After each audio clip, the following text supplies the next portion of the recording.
I will share with you how to make pizza dough, restaurant quality pizza at home, and it's very simple.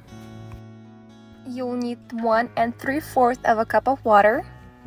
Add 1 teaspoon of instant yeast, 1 tablespoon of flour, and 1 tablespoon of honey, but you could also use sugar instead. Mix it well and let it bloom for 10 minutes at room temperature. After 10 minutes, you'll see some bubbles, and that means the yeast is active and we can start baking. Add that to the bowl. Add 4 cups of flour. Add 1/4 cup of olive oil. Add 1/2 tablespoon of salt. Knead the dough for about 5 minutes. You can do it by hand or with a stand mixer. When you touch the dough with a clean hand, it shouldn't be sticky.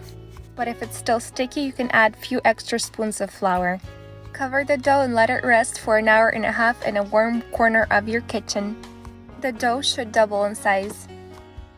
Dust some flour on your working surface. This dough will make 3 of 10-inch pizza crust, so I'm dividing it into 3 even pieces.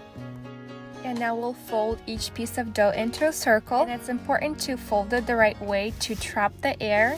I'm folding one side toward the center and then the other side toward the center.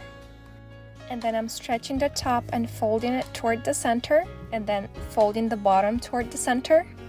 Pinch the dough to seal it and fold it on itself. Then tuck the sides to create a perfect shaped ball. Now get a container and make sure it's big enough because the dough will increase like 3 times in size. I'm spraying some olive oil. Cover it and refrigerate it for at least 24 hours before making pizza. The dough can stay there for at least 7 days before going bad. Let me show you the difference between first and second day. So this is 24 hours later. You can see it increased in volume a lot. And this is day 2, 48 hours later. I personally like to use pizza dough on a second or third day because that's when it's full of flavor, the structure is right, and that's how you make the perfect pizza with lots of bubbles in the crust.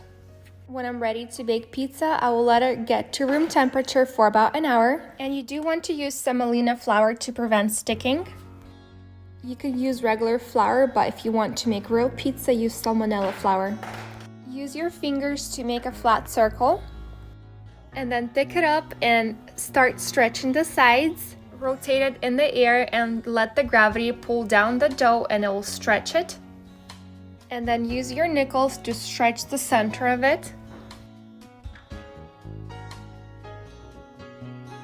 I'll top it with red sauce, mozzarella cheese, and feta cheese, red onion, and olives.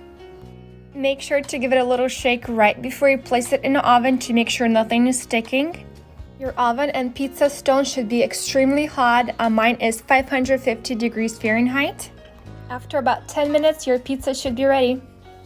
And the cool thing is that you can use this pizza dough for breakfast pizza or pretzel dogs and so much more.